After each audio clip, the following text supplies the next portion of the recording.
हम मैथ्स का एक इंपॉर्टेंट टॉपिक देखने जा रहे हैं, लाप्लास ट्रांसफॉर्मेशन। जो लाप्लास ट्रांसफॉर्मेशन का फंक्शन होता है वो होता है L F T is equal to zero से infinite A to the power minus H T F T D T is equal to F S. जो भी एफ टी का फंक्शन होता है वो एफ एस में डिफाइन करते हैं लाप्लास ट्रांसफॉर्मेशन की मदद से। जैसे ये क्वेश्चन दिया था, इस क्वेश्चन में एक ग्राफ दिया था। ग्राफ की वजह से हमें पता चल गया था कि अगर हम ज़ीरो से 1 वैल्यू लेंगे तो हमें एफ टी की वैल्यू 2 मिलेगी, पर 1 से लेकर इनफाइनाइट वैल्यू लेंगे क्योंकि हमें लैप्लास ट्रांसफॉर्मेशन में 0 से इनफाइनाइट ही की वैल्यू कंसिडर करना पड़ेगी, नेगेटिव वैल्यू कंसिडर नहीं करनी पड़ेगी।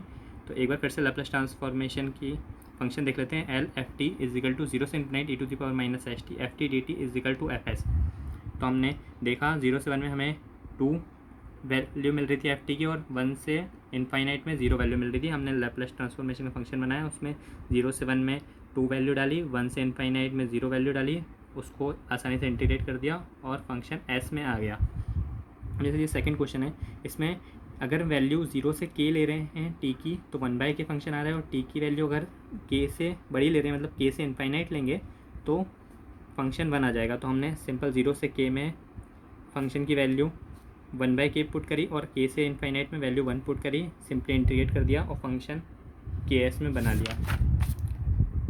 अब हम यूनिट स्टेप फंक्शन देखने जा रहे हैं। यूनिट स्टेप फंक्शन की वैल्यू यू टी माइनस ए से डिफाइन होती है। अगर टी की वैल्यू लेस देन ए है तो 0, अगर टी की वैल्यू ग्रेटर देन ए है तो 1, अगर लेस देन 0 भी वो लेस देन ए भी वो 0 ही तक हो सकती है, माइनस वैल्यू कंसिडर नहीं करते हैं लैप्लास ट्रांसफॉर्मेशन में। तो 0 से इनफाइनाइट में जब हमने वैल्यू देखी तो 0 से ए की वैल्यू 0 पुट करी और ए की से इनफाइनाइट की वैल्यू 1 पुट करी और इसको इंटीग्रेट करके इसलिए आंसर निकाल लिया। आंसर इसका याद रखना, यूनिट स्टेप फंक्शन का जो Laplace transformation of U T minus A होता है वो E to the power minus A S by S होता है। कुछ इंपॉर्टेंट पॉइंट्स याद रख लेते हैं कि जैसे लैप्लास ट्रांसफॉर्मेशन 1 का 1/s होता है, टी का 1/s² होता है, और जो टी की पावर n का n factorial divided by s की पावर n+1 होता है, और gamma n+1 divided by s की पावर n+1 होता है। बहुत इंपॉर्टेंट फॉर्मूला है, फिर से देख लेते हैं। लाप्लास ट्रांसफॉर्मेशन जो टी की पावर n का होता है वो n factorial divided by s की पावर n+1 होता है, और gamma n+1 divided by s की पावर n+1 होता है। अब l E to the power A T, Laplace transformation E to the power A T का 1/s माइनस ए होता है, E to the power minus A T का 1/s plus ए होता है, और साइन ए टी का a/s² प्लस a² होता है, कॉस ए टी का s/s² प्लस a² होता है। यहाँ s ऊपर आ जाता है कॉस ए टी में। साइन एच ए टी में a/s² minus a², cos H A T में s² माइनस a²। और लैप्लास ट्रांसफॉर्मेशन स्टेप फंक्शन का, यूनिट स्टेप फंक्शन का E to the power minus A S by S, जो हम ऊपर solve भी कर भी चुके हैं, और जो भी डेल्टा फंक्शन होता है उसका लैप्लास ट्रांसफॉर्मेशन 1 आ जाता है। अब हम क्वेश्चंस देख लेते हैं। कुछ क्वेश्चन में साइन स्क्वायर टी की वैल्यू दी थी, हमने उसे 1 माइनस कॉस 2t/2 में कन्वर्ट की। लैप्लास ट्रांसफॉर्मेशन 1/2 में से 1/2 बाहर निकाला, लैप्लास ट्रांसफॉर्मेशन 1 का निकाल दिया। यहीं कॉस 2t में सिंपल s ऊपर आ जाता है, s² प्लस a की वैल्यू 2 है तो 4 आ जाएगा। अब जैसे लैप्लास ट्रांसफॉर्मेशन 1/2 का देख रहे हैं तो सिंपली हमने फॉर्मूला याद किया है टी की पावर n का। यहाँ टी की power n is equal to gamma n+1 s की पावर n+1। तो हमने यहाँ रख लिया n 1/2 है, गामा 1/2 + 1 s की पावर 1/2 + 1, और जो 1/2 + 1 की वैल्यू होती है गामा के अंदर वो 1/2 गामा 1/2 हो जाती है, और हमें गामा 1/2 की वैल्यू √π होती है। तो यहाँ से इजीली सॉल्व हो गया।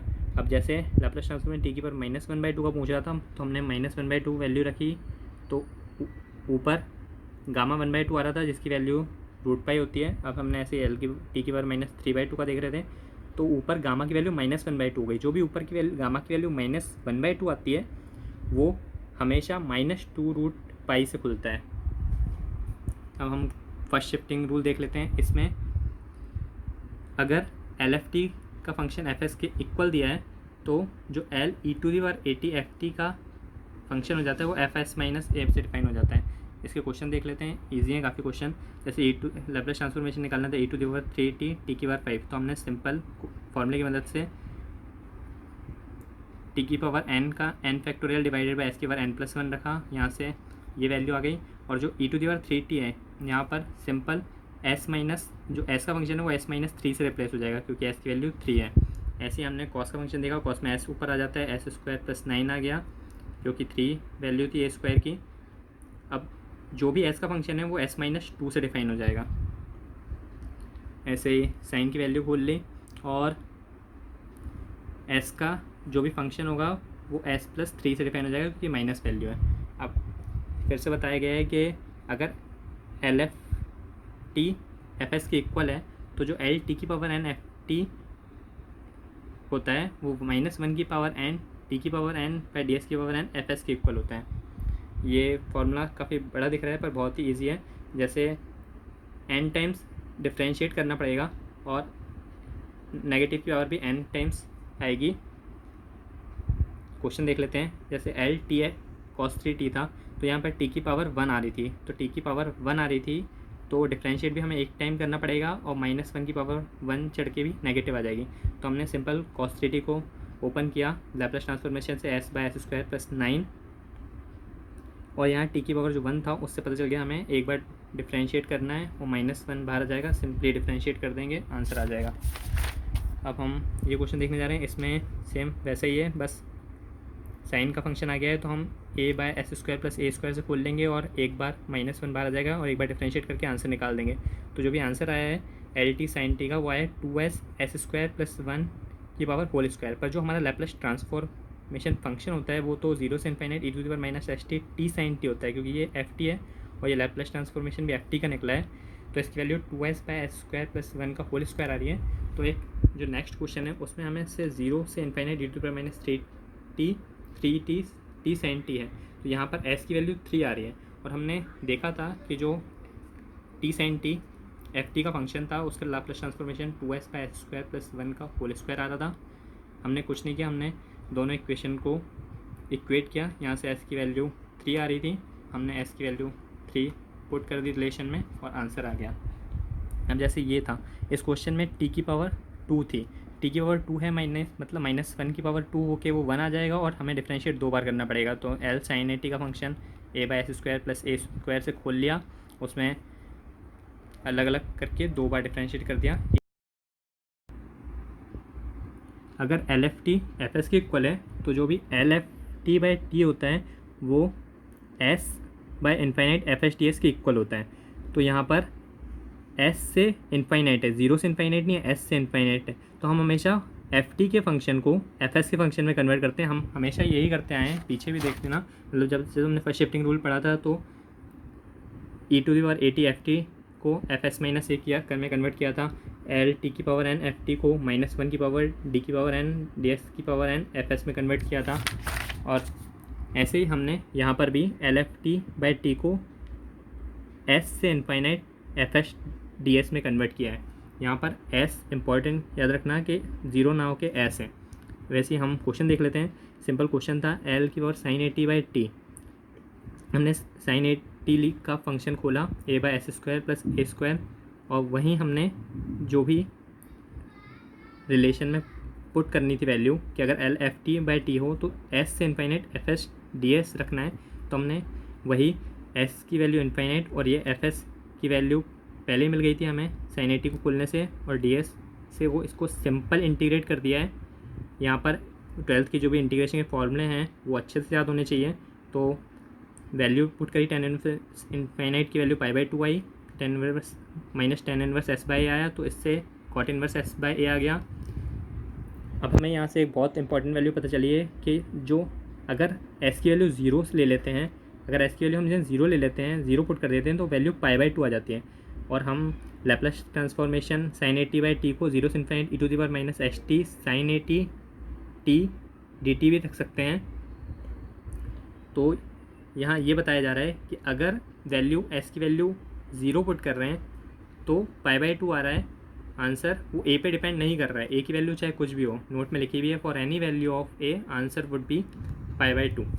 अब हम यहाँ एक अच्छा क्वेश्चन देखने जा रहे हैं। यहाँ माइनस इनफाइनाइट से इनफाइनाइट फंक्शन दिया हुआ था, हमने फंक्शन में t की जगह -t पुट करके देखा, वही वैल्यू आ गई।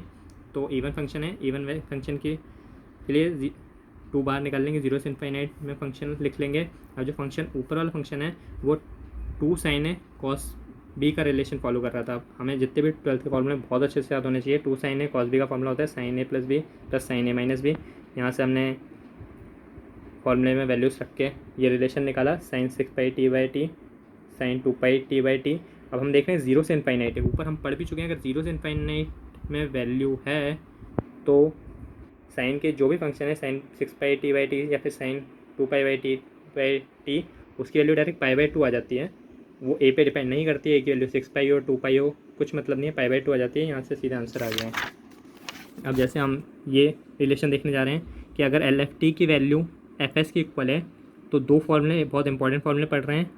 जो फर्स्ट है वो LF' के लिए है, वो है SLFT माइनस F0, और जो LF" के लिए फॉर्मूला है वो है S² minus SF0 minus F'0। तो यहाँ पर क्वेश्चन देख लेते हैं, काफ़ी अच्छा क्वेश्चन है। y" plus 4y is equal to 12t और y0 की वैल्यू 0 दी है, y'0 की वैल्यू 9 दी है। हमने सिंपल क्वेश्चन जैसे ही क्वेश्चन दिया है क्वेश्चन में लैप्लास की वैल्यू हर जगह पुट कर दो, मतलब left hand side Laplace right hand side Laplace, हमने left hand side Laplace put कर दिया, right hand side Laplace put कर दिया। यहाँ से LF" की जो रिलेशन था उसको हमने खोला S² LFT minus SF0 minus F'0 से, जैसे S² LY minus SFT minus F' और इसको प्लस 4LY ईजिली हो गया और ये इज इक्वल टू 12 LFT हो गया, कांस्टेंट बाहर निकल जाता है लैप्लास से। यहाँ से हमने S0 की जो वैल्यू थी y0 की वैल्यू वो 0 थी, तो यहाँ से वैल्यू 0 पुट हो गई। यहाँ y' की वैल्यू 9 थी तो 9 पुट कर दी। यहाँ से हमारा LY का फंक्शन बन गया। अब ये LY का जो फंक्शन है इसको अच्छे से रीअरेंज करके देखा तो जो LY बन रहा था वो ये बन रहा था। जो अब हमने जो L है उसको इन्वर्स में भेज दिया Y का फंक्शन निकालने के लिए, तो जो भी अब L इन्वर्स है तो जो हम पहले FT के फंक्शन को FS में कन्वर्ट करते थे अब वही FS के फंक्शन को FT में कन्वर्ट कर लेंगे। सिंपल जो भी फॉर्मूले पहले यूज़ करे थे वो अभी भी वैलिड है, पूरे बस इन्वर्स करना है। अब हम एक और क्वेश्चन देख लेते हैं, ये भी काफ़ी अच्छा क्वेश्चन है। y² d²y/dt² की वैल्यू 6 cos 2t दी थी, y0 की वैल्यू 3 दी थी, y' की वैल्यू 1 दी थी। हमें जो भी क्वेश्चन में फंक्शन दिया है सिंपल उसमें लैप्लास पुट करना है, left hand side right hand side. जो LF" की वैल्यू है वो हमें ऊपर फंक्शन से लिखनी है। हमने फंक्शन खोल लिया S² LFT minus SF0 minus F'0 और यहाँ पर 6L cos 2t। यहाँ पर हमने वैल्यू पुट कर दी, जो y0 की वैल्यू 3 दी थी वो पुट कर दी, y'0 की वैल्यू 1 दी थी वो पुट कर दी। यहाँ से LY का फंक्शन बन गया। अब जो भी LY का फंक्शन है हमें क्वेश्चन में बोला था LY के फंक्शन को y कंसिडर करके y1 की वैल्यू निकाल दो। हमने LY की वैल्यू फंक्शन को y कंसिडर किया और y1 की वैल्यू निकाल दी, ईजिली आंसर आ गया। अब हम इन्वर्स लैप्लास देख लेते हैं। जो इन्वर्स लैप्लास है उसमें कुछ भी नहीं है, सारे फॉर्मूले वही वैलिड होंगे जो हमने लैप्लास में पढ़े हुए हैं, बस वहाँ FT के फंक्शन को FS में कन्वर्ट करते थे, यहाँ इन्वर्स लैप्लास में FS के फंक्शन को FT में कन्वर्ट करेंगे। तो जो L इन्वर्स है वो 1/s² माइनस 5s प्लस 6 था, उसको ब्रेक किया, उसको a/s-3 माइनस b/s-2 फॉर्म में कन्वर्ट किया और सिंपल वही जो e⁻3t का लैप्लास होता था वो 1/s-3 होता था ट्रांसफॉर्मेशन, और जो e⁻2t का होता था वो 1/s-2 होता था। तो सिंपल इन्वर्स जो होगा वो e⁻3t माइनस e⁻2t हो जाएगा। अब जैसे ये क्वेश्चन है इसमें भी ब्रेक करेंगे और ब्रेक करने के बाद उसको उस फॉर्म में कन्वर्ट करेंगे और सिंपल फॉर्मूला लगा के इजीली आंसर निकाल देंगे। ये थोड़ा अच्छा क्वेश्चन है क्योंकि इसमें ब्रेक हो नहीं रहा था वो, तो हमने उसको 1/s+1 के होल स्क्वायर प्लस 1 में कन्वर्ट कर लिया। तो जो 1/s² प्लस 1 होता है वो sin t का L इन्वर्स होता है। तो जो sin t आ गया उसकी जगह और जो अंदर +1 हो रहा है उसकी जगह e⁻−t होता है। अच्छे से देख लेना, जब लैप्लास के क्वेश्चन अच्छे से देख लेगा तो लैप्लास इन्वर्स के क्वेश्चन अपने आप बनने लग जाएंगे। अब जैसे ये रिलेशन देखने जा रहे हैं हम, LTFT is equal to -1 d/ds FS, ये हम पहले भी देख चुके हैं जहाँ पर t की पावर n रहता था, -1 की पावर n रहता था, d की पावर n रहता था, ds की पावर n रहता था। अब यहाँ पर सिंपल n की वैल्यू 1 पुट करके ये रिलेशन निकाल दिया गया है। ये रिलेशन इन्वर्स वाले क्वेश्चन में यूज़ होगा अच्छे से, ये काफ़ी अच्छा क्वेश्चन है। L inverse ln s-2 s-4 में हम जो भी ये ln का रिलेशन दिया है हम इसे fs के फंक्शन में कन्वर्ट कर लेंगे, क्योंकि ये s का फंक्शन बन रहा है तो हमें इसे fs के फंक्शन में कन्वर्ट किया। यहाँ से हमने प्रॉपर्टी लगा के इसको ब्रेक किया और हमने जो भी एफ का फंक्शन आया है अब उसको सिंपल डिफ्रेंशिएट कर देना है, डायरेक्ट डिफ्रेंशिएट कर देना है, क्योंकि हमें इस टाइप के रिलेशन में कन्वर्ट करना है और फिर उसे LTFT के इक्वेट कर देना है। तो हमने -d/ds fs निकाला और उसमें दोनों तरफ माइनस से मल्टीप्लाई किया और -d/ds fs के फंक्शन को LTFT पुट कर दिया इस रिलेशन की मदद से। और जो यहाँ L है अब वो इसको इन्वर्स में भेज दिया गया है। तो जो भी हमने ऊपर वाले क्वेश्चन में भी देखा था कि लैप्लास इन्वर्स e/4t हो रहा था और 1/s-2 का e/2t हो रहा था, और जो t है उससे डिवाइड कर देंगे। ये क्वेश्चन भी काफ़ी अच्छा क्वेश्चन है। इसमें L inverse cot inverse S पूछा था, तो जो कॉट इन्वर्स S है उसको हम fs के फंक्शन में कि fs का फंक्शन ले लेंगे और उसको डिफ्रेंशिएट देंगे। जो भी वैल्यू आ रही है दोनों तरफ माइनस मल्टीप्लाई करके ये रिलेशन बना लेंगे ताकि हमें LTFT के इक्वेट पुट कर सकें। तो हमने LTFT के इक्वेट पुट कर दिया। अब जो भी TFT का था वो उसको L इन्वर्स में ले गए और TFT की वैल्यू निकाल ली और FT की वैल्यू T से डिवाइड करके निकाल ली। अब हम इनिशियल वैल्यू थ्योरम और फाइनल वैल्यू थ्योरम देख लेते हैं। ये बहुत ही ईजी है। जो भी इनिशियल वैल्यू थ्योरम है, अगर LFT FS के इक्वल है तो लिमिट t=0 से चालू होगी इनिशियल वैल्यू थ्योरम के लिए। t=0 से चालू होगी FT की वैल्यू, लिमिट S की वैल्यू इनफाइनाइट SFS होगी। और जो फाइनल वैल्यू थ्योरम होगी इसमें अगर LFT की वैल्यू FS है तो जो लिमिट की वैल्यू लिमिट t=इनफाइनाइट से चालू होगी, क्योंकि फाइनल है तो लिमिट इनफाइनाइट से चालू हो रही है, लिमिट S=0 SFS है। अब हम क्वेश्चन देख लेते हैं। क्वेश्चन बहुत ही ईजी क्वेश्चन है।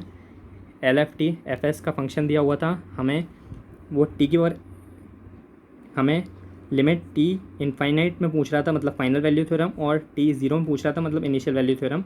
हमने पहले फाइनल वैल्यू थ्योरम निकाल ली, फिर इनिशियल वैल्यू थ्योरम लगाई। क्यों? लिमिट t FT और लिमिट S=0 SFS। यहाँ से हमने S की वैल्यू पुट करी, SS से कट गया और यहाँ पर हमने डायरेक्ट S=0 पुट करके आंसर निकाल लिया। वैसे ही लिमिट t=0 दे रहा था वो FT, वो इक्वेट हो रहा था लिमिट S=इनफाइनाइट SFS से। हमने वैल्यूज पुट करी और S² को बाहर निकाल लिया और सिंपल डिवाइड